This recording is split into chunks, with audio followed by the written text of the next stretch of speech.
Well, hello, everybody. Welcome to Act 3 on CHLY 101.7 FM. I am Kathy Holmes. I am so happy to be your host. I love coming to you week after week. And this week, I have something really special for you. So, you are going to want to really put your listening ears on because we have some great information to pass on to you. Sarah Rosen is my guest. She's with the Strathcona Regional District, and she is the Community Disaster Awareness Assistant. We're going to break open a whole bunch of conversation around emergency response. Welcome to the program, Sarah. How are you, my darling?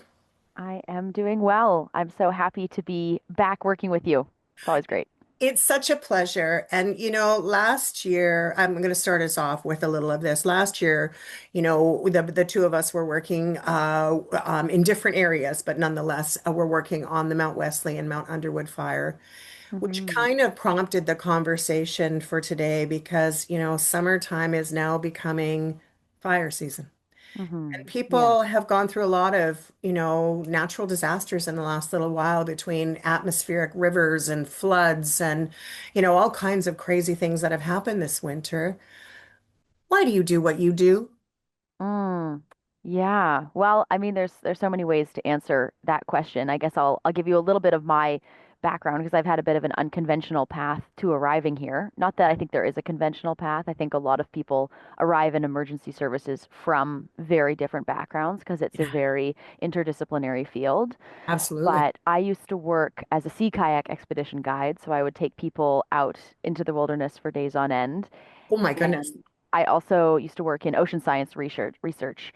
So and I've done a bunch of other things, including outdoor education, environmental education, and more. So this is kind of a combination of a lot of those skills and interests. I love sharing information with people. I love teaching. It's definitely my favorite part of my job, and I definitely have both the scientific curiosity from the ocean science research and also yeah, the love of like wilderness survival and all of that. So those things mesh well, I think, in this current position. But like I say, my favorite part is the education, and I love doing what I get to do even here today. So that's why I'm here.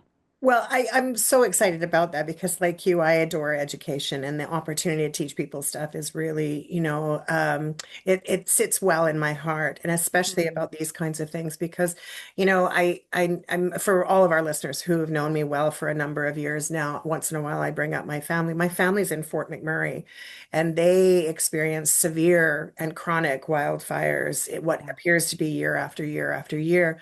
And so last year, when we had them, I mean, it's not like we've never had a fire on Vancouver Island. We've had them, but not to the extent that we had this year. And so since that time, like you, I've kind of really grown towards how can we be better at this work? It's so fascinating to me.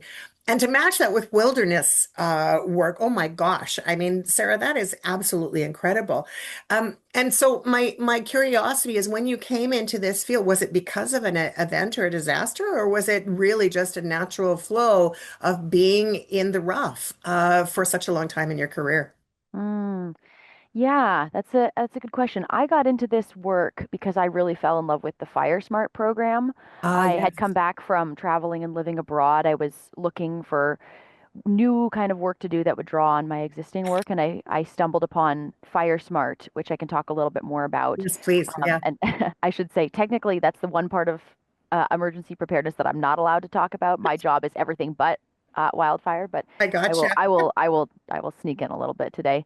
But anyway, I fell in love with that program. I thought it was just a really great tool, and to me, it really clicked with my brain at the time in terms of something that's concrete and been scientifically demonstrated to be successful that people can do to really increase the chances of their home's survival Yeah. in a wildfire situation. And so that kind of piqued my curiosity. And through some like very serendipitous events, I ended up here at the Strathcona Regional District.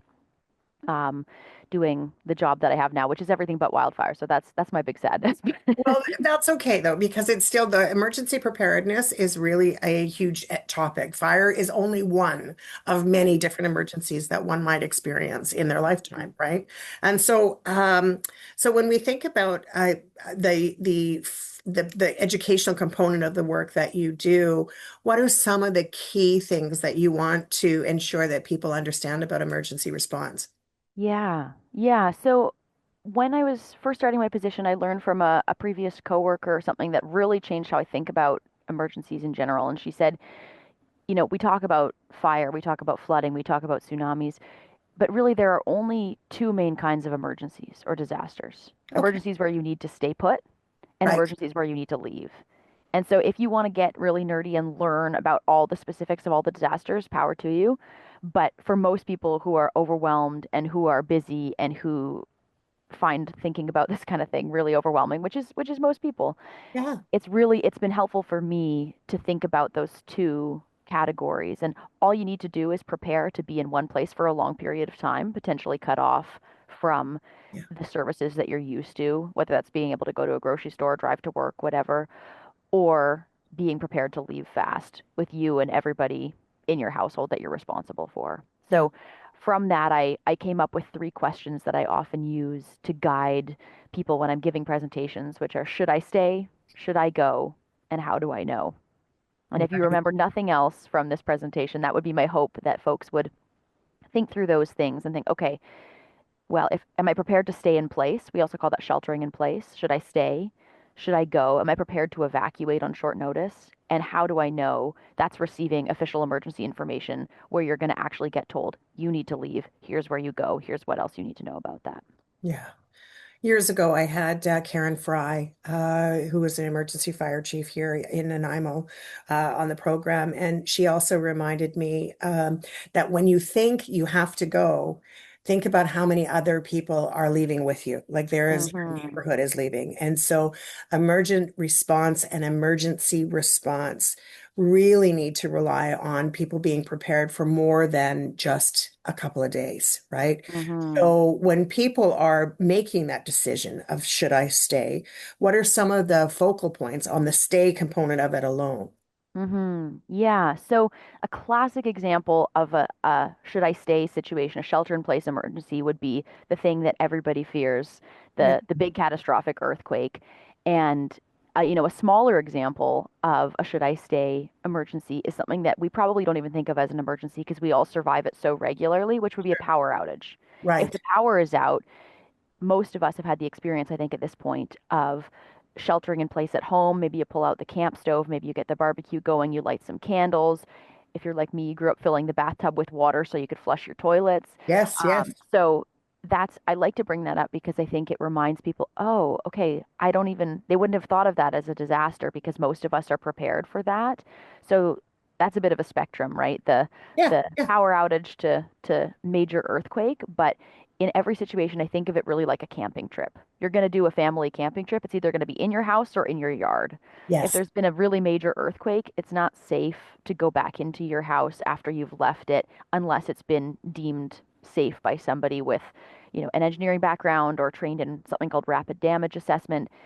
If yeah, you remember from school, right, doing the earthquake drills, you go under your desk, hold on, drop cover, hold on until the shaking stops, count to 60 and then go outside. You do actually need to go outside. So it's important to think your house might not be where you're sheltering. So you want to make sure in your kits, like you've got a tent, you've got a tarp, that kind of thing. But at least in this part of the world, most people have some kind of way of spending a prolonged period of time outdoors. And yeah. that's how I like to frame it. That's like the happiest and most positive way that I could frame sheltering in place is really just prepare to camp with your family in maybe a little less scenic location than you'd usually go to for a long period of time. And you're quite right because it is. It's really you are outside. You're away from what is familiar to you, but most people are quite comfortable with the concept of being able to go camping. So I think it's a brilliant metaphor to and actual way to think about it overall, uh, Mm-hmm. to shelter in place. Um, when it's should I go? is the should I go still, that's all also on a spectrum. Should I go outside? Should I go, what does should I go mean to you?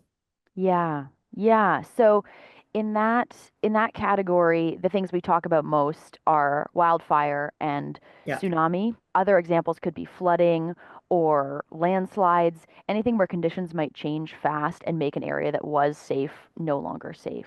right. So, especially as we move into wildfire season, I think it's a thing that a lot of people at this point have heard about, thought about, evacuations in that way. But it basically any time when you receive an official warning or a natural warning, like, if you're on the West Coast and the ground starts shaking and it knocks you off your feet, you're experiencing an earthquake, but you're actually going to need to go to high ground Yes. first. That's going to take priority over sheltering in place. You need to get away from the water.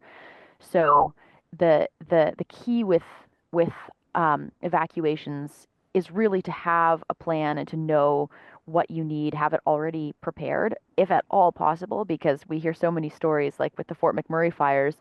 I heard about a mom who was evacuating her kids and was given, I don't know, 10 or 15 minutes Yeah. to leave the area and ran around the house grabbing things and ended up with a snorkel and mask. Not super necessary No, for no, wildfire survival, but for sure. no one's brain is functioning very well in that environment, so you want to do as much as you can to support future you if that ever happens. And Yeah. that's where the whole preparedness side of things is just, yeah, so helpful.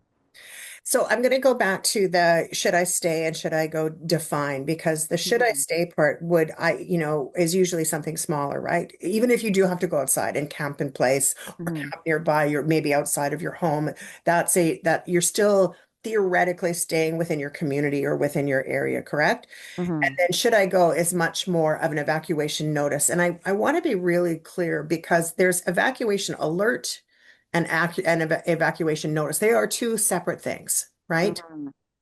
Yeah, yeah, that's definitely good to talk about. And people, I think, are getting a better understanding of the terminology, but it's worth restating because this field is full of terminology and it's hard for everybody, Agreed. including Yeah, including me. So absolutely. yeah, there are three levels of evacuation alert. There's evacuation or evacuation alert, Yeah, evacuation order, and then evacuation rescinded. So, um, in an ideal world, you're placed on an alert before you're placed on an evacuation order. But sometimes conditions change so fast, like we saw out at Wesley Ridge for folks who were at the China Creek campground. They were just not able to offer people an evacuation alert before an evacuation order. So it's really important to be prepared to the level where if you were told you need to leave your home in 5 minutes, you you have go, to okay, do I so. got my grab Yeah, and go bag. I know where my kids are. I'm going to take my rabbit. Like, yeah, yeah. let's go, right? You got to think about pets as well. So Yes. yeah, yeah, those are the two main levels, and then evacuation rescinded. That's what you'll receive from folks like myself, public officials who are going to be, or I'm not a public official, but anybody who's working in emergency management who would send out that notification to you after the risk to life and safety has passed, which basically means it's safe to go home. And you'd be given some instructions with that. But you basically should be as prepared as though you're going to be issued an evacuation order at any time, because in an ideal world, we'll upgrade you from an alert to an order if you need to go, but we don't always live in an ideal world as we're learning more and more. No kidding, no Yeah. kidding. And it's true. There wasn't a lot of time with China Creek. Uh, and the situation evolved very, very quickly over a fairly long period of time. And on average, when something like that happens, our community is advised to go to emergency response centers, right? Uh, Hmm. I mean, people hear the terms EOC and ESS, and like there's so many of those terms. Hmm. Um, if you are told you have to leave, you are on an emergency order to evacuate your home, your area, what happens then? Because a lot of people go, well, now where do I go? What do I do? Like, where are they getting the information from, first of all, to where should they go to be able to meet? People see the word muster stations, but a muster Hmm. station at Home Depot and a muster station in reality, like what does all of that mean, right? Yeah, that's a Yeah. great question. And I get that. I get that all the time. That's where the how do I know question really comes in. And in Strathcona Regional District, the way that we tell people all of that information information is through Alertable, which is an Right. emergency notification system where you can get phone calls, emails, text messages, or use their mobile app. And when we send out an alert, let's say that there's an evacuation order for a particular area because of a tsunami, we're going to let people know in that notification as well. We're going to be opening, let's say, a group lodging facility in Yeah. Campbell River. Here's where it is. Here's how you can get there. That's not always a guarantee. We will try to, but that's also contingent on funding from the Sure. province of British Columbia. So it depends whether or not we're able to open a reception center. But if there's been a large disaster, even a like an apartment fire where people are going to be displaced, we, through a program called ESS, Emergency Support Services, are aiming to be able to provide 72 hours of support for folks and connecting them to resources beyond. So there's a team of volunteers within various communities in the Strathcona Regional District and other regional districts who will respond if they're tasked and the funding comes through from the province. And I'm always saying that because I don't want to say for sure it's going to happen. We will always fight for it, but it's if there's a really large earthquake, they're going to be so resources will be so thin that it's not a guarantee that could happen. And so that's why it's always important to say, okay, if if I couldn't get support, if there wasn't a place I could go, what's my backup? Do you have friends who live Right. south or north of you? I always think about that and I advise people to say where are your known people, friends and family if there's a wildfire or any other kind of large geographic scale emergency where you might need to evacuate.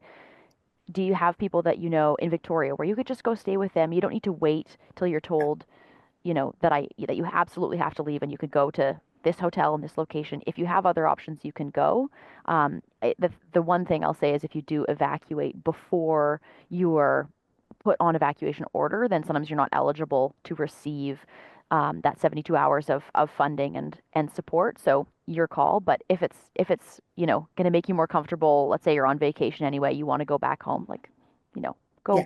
go back home, take those liberties. But basically, the best thing that people can do ahead of time anticipating being displaced or evacuated from any kind of disaster is pre-register um, for emergency support services. And I can send you some information after that that can be added to the show notes for how people can do that. And then also making sure people have the BC Services Card app. That is really handy for accessing all kinds of services. And if you are signed up for the BC Services Card app, then the province can actually just send you directly to your bank account your daily allowance of money that you'd get as someone who's been displaced from their home in a disaster. And to bear in mind that, yes, it's true that resources are absolutely limited. But more importantly, you need to plan. There has to be a plan B in order to, sort of mitigate some of these things that could happen.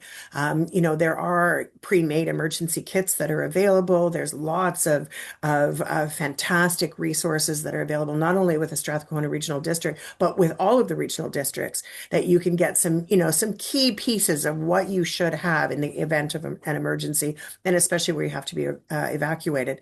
Um, Hmm. I was on pins and needles with my son because he was sending me pictures, and from my grandson's bedroom window, the fire was, you could see it. The sky was orange. The fire was really close up, Um, and I was freaking out. I was like, Dakota, you got to go. Like, get out of there now. yeah, And my son very calmly said, this is long before I had any training or any understanding of this too. He said, Mom, I can't go. Pete, you got to understand that there is a time and a place to leave. People in panic are going to the gas stations and they're loading up on the gas, leaving it difficult for other people to get gas.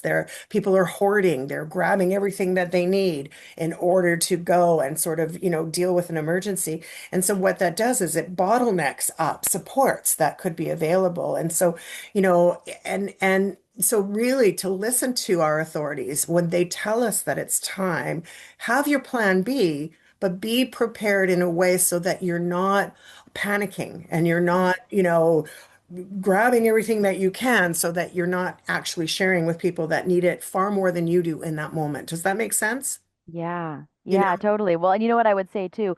I think the best plans are ones that still work when you're panicking because Yes, you're not going to be not panicking. For sure you're going to be panicking, but 1000%. if you're prepared and in wildfire season maybe you keep your grab and go bags for the whole family in the back of the car whenever you're driving around or, you bring them with you to work and so if you get told wherever you are you got to go, you're like freaking out, but all you need to do is get in your car and follow the directions from Alertable Yeah, because you've got everything ready to go and you exactly. have your neighbor already designated as the person to pick up your cat and they're going to bring Yes. the cat with and the cat's already familiar with them and they've got a crate and all those steps. So yeah, planning to assume panic is a good way to do it. And I think that's a really important point. Plan to assume panic. You're quite right. And I do know that, when kids are going to school, we have escape plans from our home, right? In case of a fire in the house, right? We know Hmm. where all the emergency exits are. We know where the windows are. We know where our doors are. Like there's a plan that families come together quite often, especially when our kids are young, and we have these conversations. But the conversation shouldn't end as our children grow up and are moved out. We need to, as adults as well, have a look at who our support network is because it changes when you age, right? The people Hmm. that you used to depend on are not necessarily there anymore. So this is another reason why it's important for you to keep connected to community, Totally.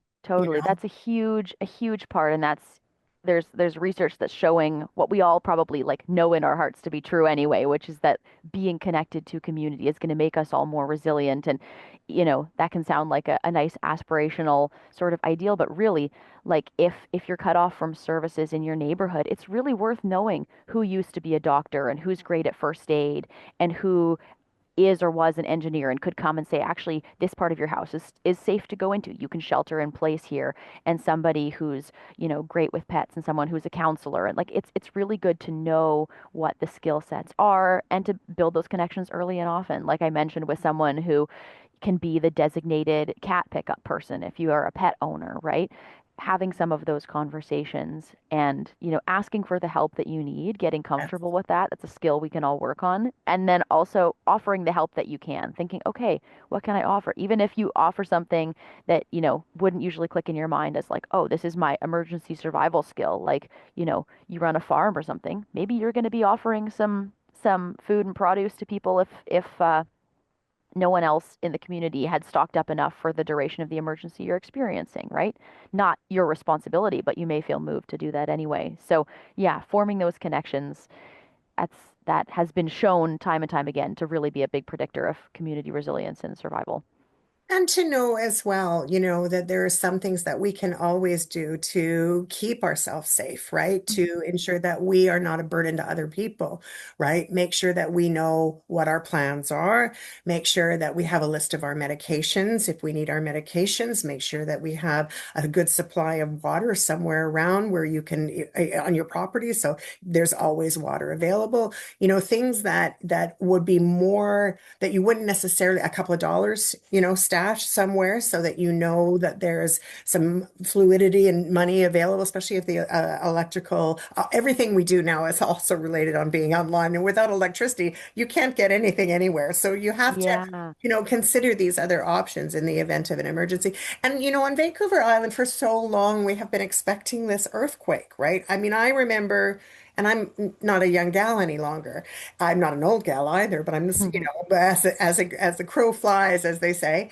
But at the end of the day, I was tucking under my desk when I was, 5, 6, 7 years old. We have all been trained to protect ourselves in that arena should Hmm. something happen. Hmm. But when, we become complacent, which is what we naturally do as well, it's not going to Hmm. happen. We've heard it a million times. On Vancouver, just on the coast of Vancouver Island, we've had a number of seismic um, blips. I don't even know what to call them because they're not quite earthquakes. They're not close enough onto the land part of it, but they're certainly out in the water. And some of them Hmm. have been quite high on the Richter scale. Hmm.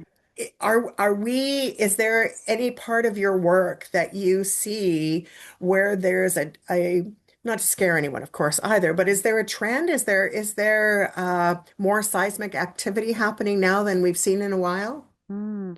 That's a question where, my expertise that's so outside of my field. I have Sure. noticed that, there have been some more smaller earthquakes.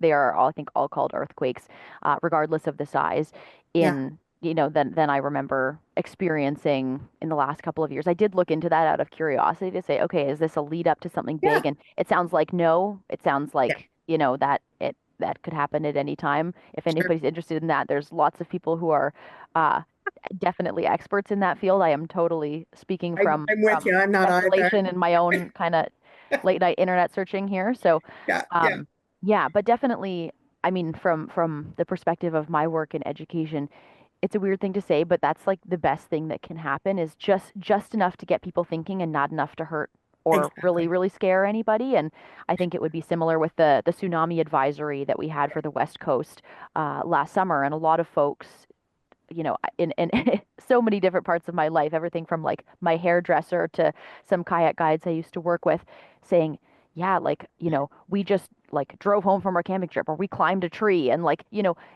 people really not knowing the scale of response. And I don't blame that on anybody, right? You don't know unless you know, but it's a Of really great course. opportunity to go, hang on a sec. Okay, this could Yeah, happen at any time, but beyond that, you can learn something about it and hopefully it'll bring you some more peace. Like in that case, people didn't need to climb a tree and they didn't need to evacuate, but people don't know what a tsunami advisory is. And again, don't blame them. All that terminology is different for different disasters. That drives me crazy. An advisory for a tsunami is different than for flooding. Like we couldn't have made it any harder, but we do have resources on that for people to help understand what does this mean so yeah. that you can actually respond appropriately.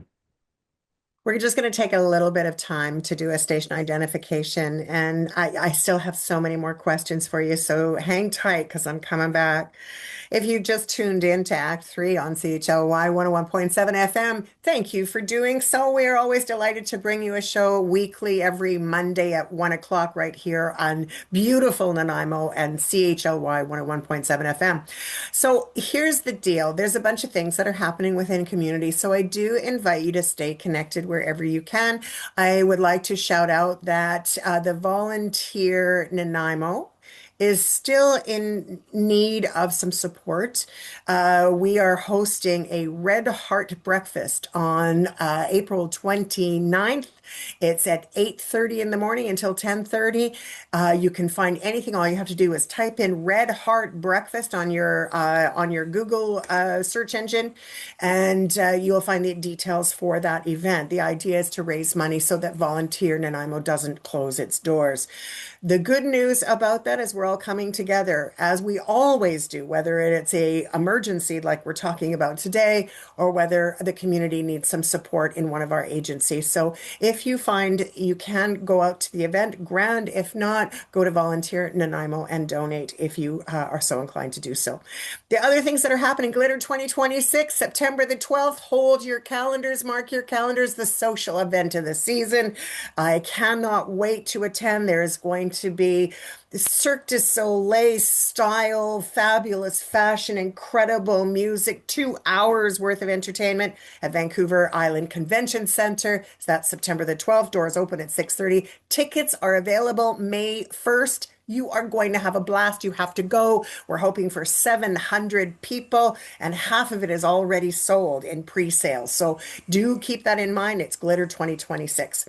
So grab yourself a piece of paper and a pen as well, because when we come back, and we're going to be back in just a second here, Sarah Rosen, who is my guest from Strathcona Regional District, she's the Community Disaster Awareness Assistant. She's going to tell us more about how you can find out some information, including a reminder on some of the things that you should have on your phone, some of the apps that will help make this a little bit easier for you should something happen. And let's hope it doesn't. We had a bit of a scare last year. Let's not have a repeat performance, but let's make sure that we're prepared in case we do.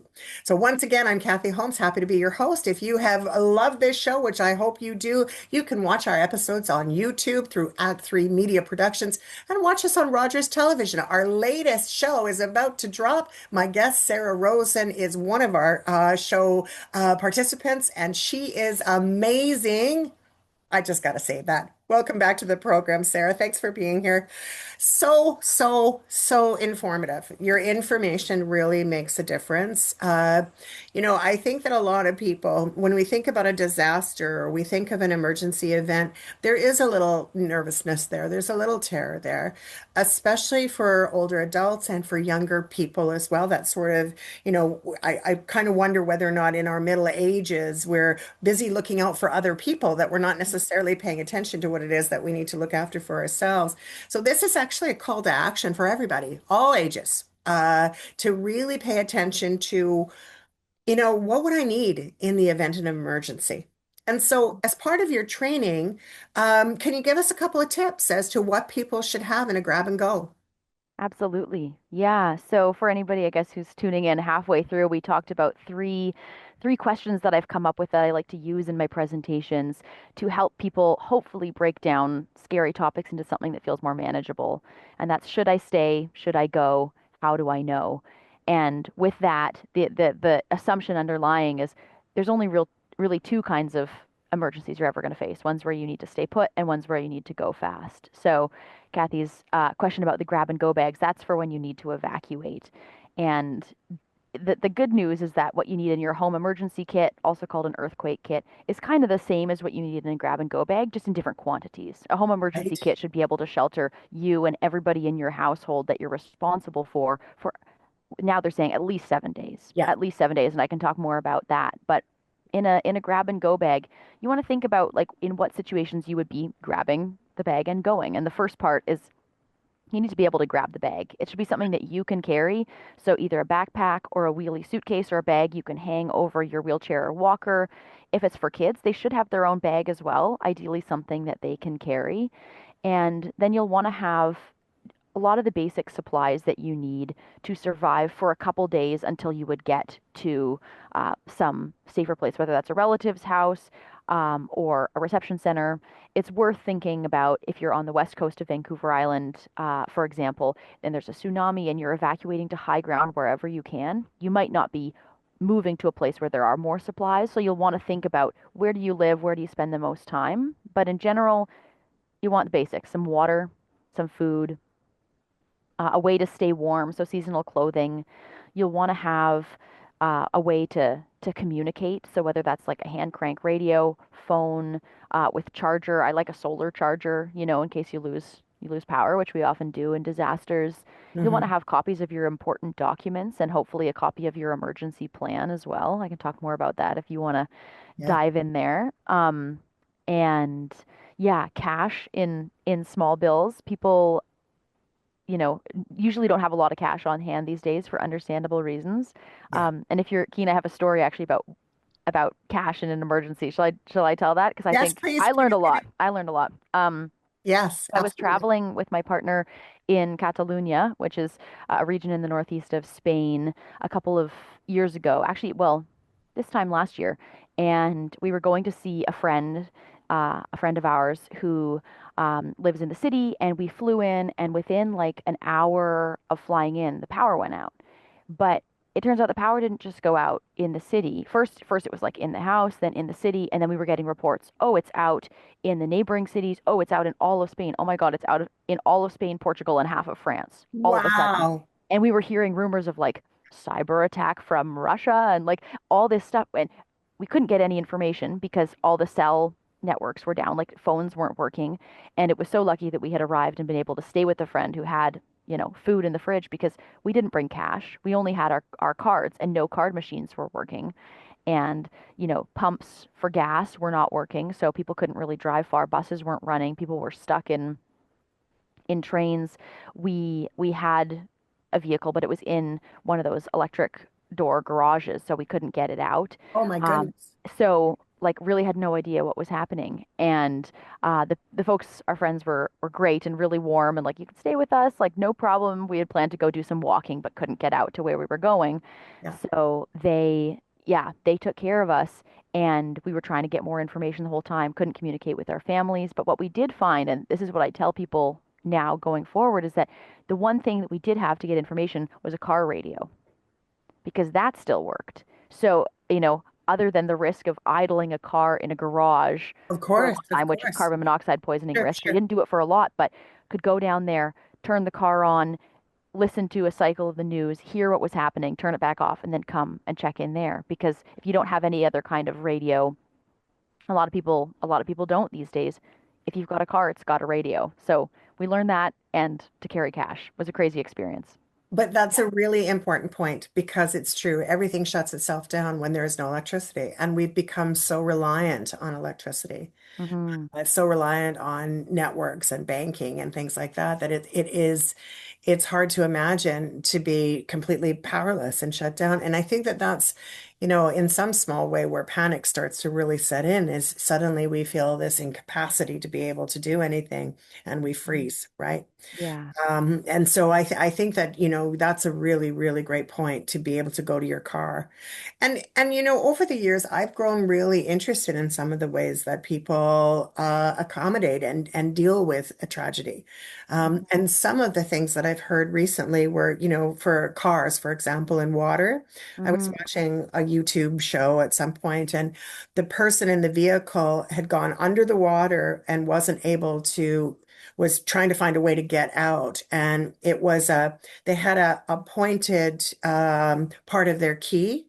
And it was Mm. their key that they actually were able to use, which meant they had to take their key out of the ignition and use that as the way to smash the window so that they Wow. could get out to safety because the pressure of the water, of course, they still needed that sharp force.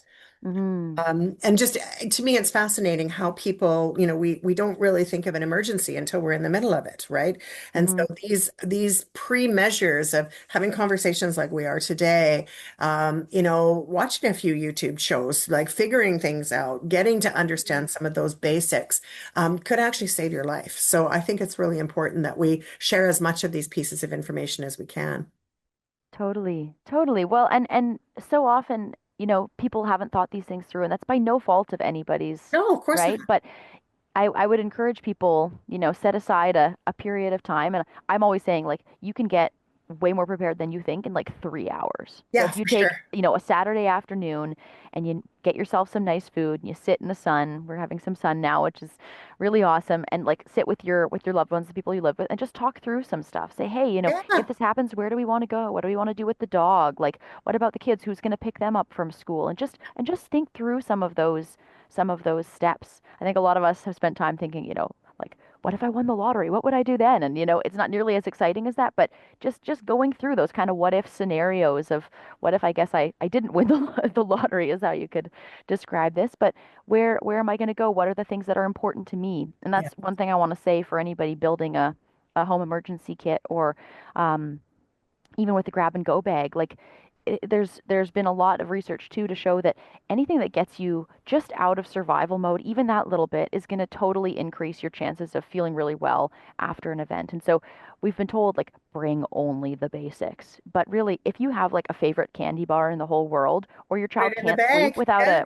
a certain stuffy, like, get an extra one, or put one, in your bag, because that could just be, just that little lift of like, okay, this is terrible, but like, oh, right, that I did bring that book that I love. Okay, sweet, and you're going to be balancing considerations of space and how much you can lift and all that. But something that will bring you a bit of peace. It's so worth it. It's so worth it. 1,000%. You're already on edge. You need to bring that serotonin up when you need it the most in order to be able to think clearly, I think, as Hmm. well. So now when we talk about these bags, whether it's a grab and go bag or an emergency bag or an earthquake kit or whatever it is we have, and we're thinking about, yeah, food substances, food and things that could go bad, right? Like Hmm. people, I've heard of people that, they fill it up with cans and all of the stuff, but they don't bother bringing a can opener, right? Like, so, Mhm. you know, Yeah, there, yeah, totally. there are some things we have to consider. And I'm also curious about how often we should be checking on our bag. Yeah, yeah, that's a great question. So if you're bringing cans, bringing a can opener, or the pryable cans is important. So ideally, I think they're saying, like, every 6 months to a year, and making sure things aren't going expired. You can write a little list on top of your bag or your kit with expiration dates.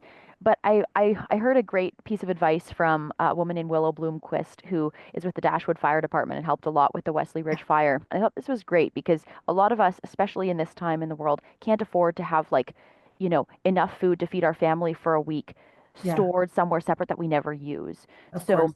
if there's a disaster situation, what Willow was advising is you write a list ahead of time of all the things that you might need or you'd want to have, let's say, in your grab and go bag. And then on that list, you also write where does it regularly live in your house? And then Hmm. if you're put on evacuation alert, for example, and they say, okay, you got 30 minutes, then you run around like a busy bee, just grabbing all of those things and putting them in your kit. But in the meantime, you use them. And if Yes. you use them, let's say, you're going to bring 3 cans in your grab and go bag, Yeah. just make sure that you're replenishing those so that you always have the three. But like, eat the food, use it. It's terrible for it to go bad, and sometimes you can't help it. But it's great to try to bring those things into rotation in your life because, yeah, most of us can't afford to have like a whole separate Yes. category of food, water, whatever supplies for an emergency situation. And I also think from an emergency situation, some of the things that you put in your grab and go bag, they don't have to be expensive, right? There's a Mm, lot of stuff that if you go to the dollar store, you can find the emergency blankets and, the smaller size things that you could keep in a bag, an extra pair of scissors, an extra medical kit that's bandages and things like that, mhm, a bottle of hydrogen peroxide, a bottle of alcohol, rubbing alcohol for cleaning and for maintaining things in the event of an emergency. All of those things can be kind of put together at a fairly reasonable amount of money to do that. And then, like you said, that concept of taking something that is loved, whether it's your children's favorite toy where you have a spare or whether you have your favorite book, any of those windable kind of things like flashlights, windable radios, things like that. Those are all readily available and really quite affordable. mhm, And also, if you're a thrifter, pay attention to when you go to the thrift store. There's always stuff that you can find there at a really low price. Now, the problem that totally. I have, and I'm sorry to be so truthful about this, but it is my reality, is I know better, and I don't have Mm, one. mm, I know better. It's one of those things, and I think that that's one of the things I want to get out to our community. And as a matter of fact, Sarah, I promise you that by the week out, I will put together something somewhere that is considered to be emergency preparedness ready to go if mhm, needed to be, especially since I like to practice what I preach for sure. But there's so many things that are always on our plates that we neglect to do these things. And then when it's too late, we go, oh my gosh. So we're mhm, months really ahead of it being potentially a season of disaster, whether or not it's going to be for a wildfire season again in the summer, or mhm, whether or not it's going to be, some incumbent weather. What do you think is like the most important thing if you could choose one or two items that you had readily available in every car, in every like whatever backpack or whatever, what might one or two of those items actually be as far as being some of the most important pieces? mhm. Yeah. Well, I before I answer that, I just want to say like I really understand about the challenge of having time to Yes. create a kit. So many people have that, and it's kind of an open question that I have as a disaster educator saying, what do people need? What kind of support can I provide? Is it accountability? Is it like a space to actually just go and do it? Is it more education? So I would like to leave that as an open question to your listeners if people, I don't know how they reach you if they call in or what, but just saying what would you actually need to make that happen? Because, in my position, that's something that I want to do. And I know that it can be daunting. And also, probably most people own most of the things that you need, like you're saying, Yeah. even throwing in a couple garbage bags and wet wipes, and garbage bag can be a poncho and you can clean yourself. Like it doesn't need to be glamorous stuff, like you're Yeah. saying. Yeah. Yeah. But in terms of first things to do, I would say this comes before even building a kit, but signing up for Alertable or whatever notification system that Yes. your regional district uses. In the province of BC, the province themselves will send out alerts for like, Amber alerts in the event of a missing child, but they don't send out regional scale um, Mm. alerts for like, flooding or whatever. Yeah. So you're going to want to make sure that you go to your regional district website, to their emergency services department, figure out what alerting system they use if you don't already know, and sign up. They're always free. Yeah. And folks in the regional districts can help you out with that. For anybody in Strathcona Regional District, like I said, it's alertable. You can get in touch with me and my team. We can help you out with that if you need. But that's that first step. I think if you do nothing else, do that, because at least you'll know where to go and that you have to go. And then in terms of other things to bring, always water. Like you can never overdo it on water. For Um, sure. we ordered 900 cases of canned water, which is like 50 or 100-year shelf life. And the cans are great because it's not going to leach microplastics and all that. So, you find something that works for you. I don't recommend 900 cases. That was No, terrible. That was it's good to so know much that you liquid. have them, right? Like, Yeah. in Yeah. fairness. Yeah. So we send those to the communities. Um, Something else, this is not necessarily the first thing I would say, but something I learned about last year from a coworker's friend who was evacuating the fires in Saskatchewan was to bring dust masks. She said Oh, even her yes. car, it was smoky enough that she was getting a really terrible headache. And so being able to wear a dust mask when you're driving your car, would definitely make it an easier and more pleasant evacuation, if any evacuation can be pleasant. She also Right. brought painkillers. Of course, you decide that with your doctor and yourself, but Of course. um, any way to basically make it easier for you to evacuate Yeah. in smoky conditions. So Yeah. that was something that I put in my kit after hearing that. Yeah. Yeah. I for the last few years, I've worked with mental health and addiction and the unhoused population, and I Mm. always now carry Narcan in the car. It's a similar idea. What can you put in your glove box that you know? So a mask is a nice, easy one to have in the car in the case of an emergency. Uh, Mhm. and water. I mean, I just there we can never have enough water.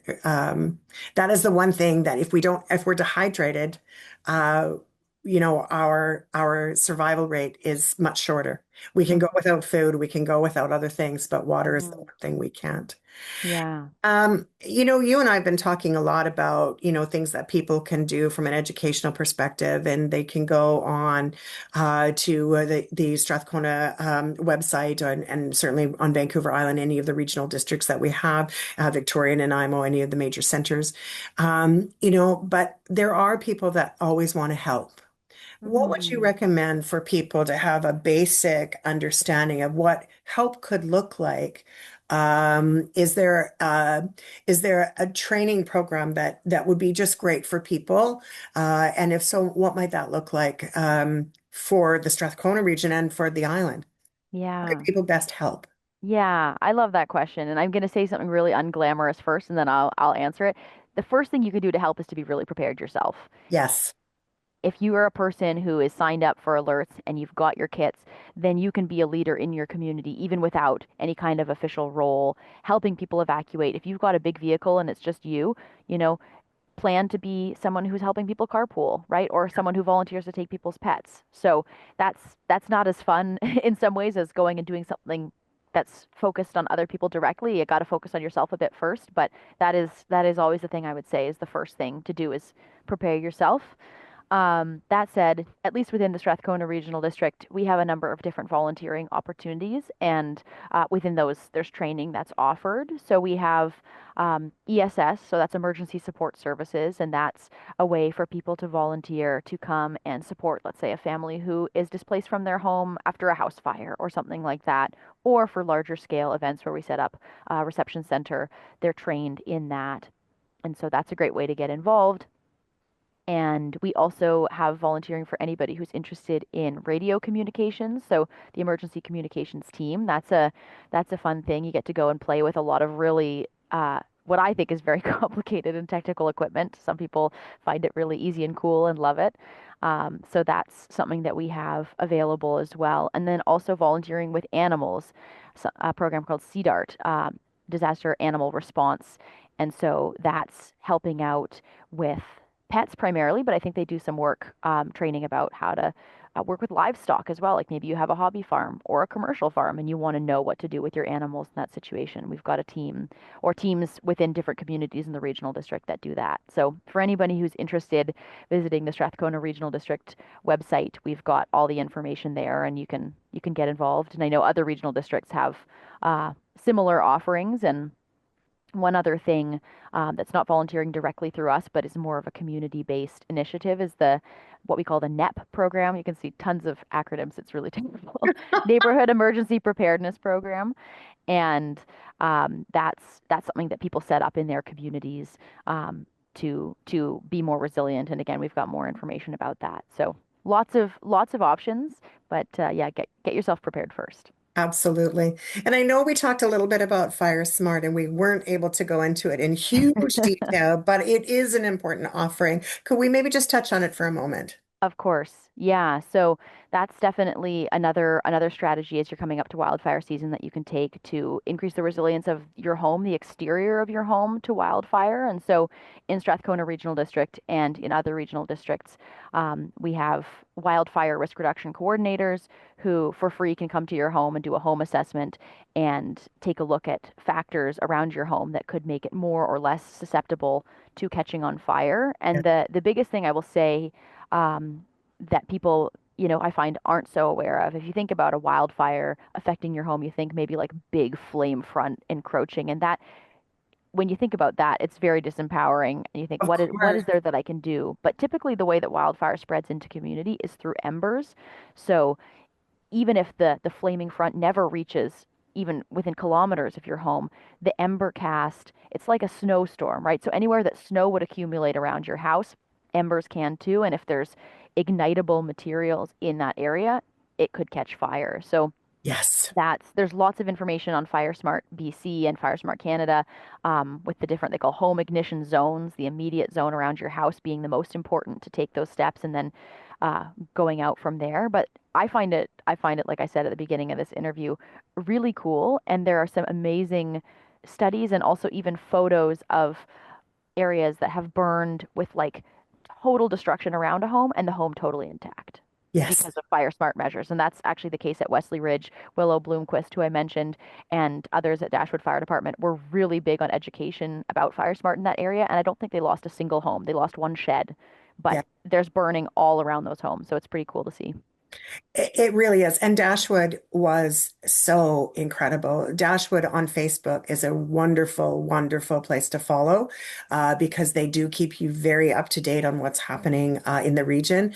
I was so impressed with everyone at Dashwood last year. They just were incredible all the way around. So, yeah, thank you for bringing them up. And you're right. There are ways that we can mitigate some of the problems that are happening. It's true that even though we did see, I was talking earlier about my son's window, right, where we were looking at the Hmm. fire in the photographs, and he was there, and the fire never did actually encroach, but those embers were everywhere. So it Yeah, is important to keep that in mind. It's not always the big stuff. Some of those little things we don't necessarily think of really can affect our homes in a big, big way. totally. I can't believe that our time is pretty much up. Like we have had a very fulsome conversation, and Sarah, I am so honored and so grateful that you have been able to spend this time with me and with all of our communities. Thank you for all of the work that you're doing. We meant to give you a shout out, to give people a shout out on where to find that stuff, so that they could write it down. And we got onto the conversation. We didn't get a chance to do that. So hopefully people still have their piece of paper beside them. I'm sure that they do. We have mentioned Strathcona Regional District several times, but is Hmm. there a website or a contact information, or would Strathcona be the best for people to find more information about services that are available in the communities? Yeah. So again, I'm speaking for Strathcona Regional Of District course. specifically, but yeah, on our website, we're actually about to launch a new website, which will hopefully be even easier to navigate. The Emergency Services Department pages, there's lots of information in there. We do have a generic email address that gets forwarded to our Mhm. team. So if you have any inquiries, you can always reach out to that. It's preparedness@srd.ca. And we also have again, a public facing phone number if you want to ever give us a call and get some more resources or support. And that's 250-830-6702. So yeah, very happy to be reached out to. I can give lots of public presentations, it's all for free because it's a government service. So yeah, And the folks more should never education hesitate to we reach out. have, right, the better it is. And it's true. Mhm. On Vancouver Island, and I'm a regional district, is also wonderful. They also have an emergency page or a preparedness page on their website. I will, for our YouTube listeners, I will pop all of this stuff in the chat box below when it comes up. So you'll be able to find out more information about it. But here we are, and we're at my favorite part of the show, but it's also the part where I don't want to say goodbye because I've enjoyed our conversation so very, very much. Um, if you could share something, from what we learned today, what we talked about today, what you've learned in your career, what you've experienced doing this incredible work, and you could imbibe something in our community, that little piece of wisdom that they could take away, Mhm. what might that look like for you? Yeah. Yeah. There's so many things I could say, but the thing that I've really been coming back to with my presentations and with my education is, this is hard stuff to think about. And I really understand anybody who wants to wall off from it. And I would say give yourself time to do that. Like you don't need to think about this all the time. That would be really not helpful. I mean, it's my job and I think about it a lot, but I still have to create those containers of not thinking about it. Yes. And I would really encourage people, one, to go easy on yourself, right? We're experiencing conditions that are larger and more catastrophic than humans have faced before us in a really long time. And so, it makes sense that this is overwhelming. No one has evolved to be like, oh yeah, catastrophic wildfire, no problem. Like that's not Exactly. that's not what we're made for, I guess you could Yeah. say. And Yeah. also, like I really do believe that people are capable of doing these things. And like I said, if you take, let's say, one day on a weekend, sunny day, you go and you get all your camping gear into a box, you get some of those extra things to make it a home emergency kit. Everybody grabs a backpack, puts a few things in it, filling out a home emergency plan. There's really easy options to do that on Prepared BC. That's a BC government website. You can fill in a plan online. They guide you through it. You can also get Brilliant. physical copies from us. You can probably get a fair bit done in one day.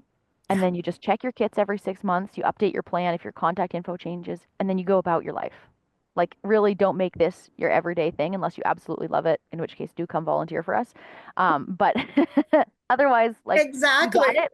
It doesn't need to be an ongoing thing in your mind. You Yeah. do it and you let it go. Yeah. Well, I think that those are fantastic words of wisdom, and I really appreciate you. Thanks again for being on the show today, Sarah. Oh, thank you so much for having me. It's always great to talk to you. Such a pleasure. All right, everybody, that does it for this episode of Act Three. Have yourself a miraculously wonderful day. I don't know about you, but I have a call to action. I'm going to go and build my kit. Have yourself a great day, everybody. We'll talk soon. Bye for now.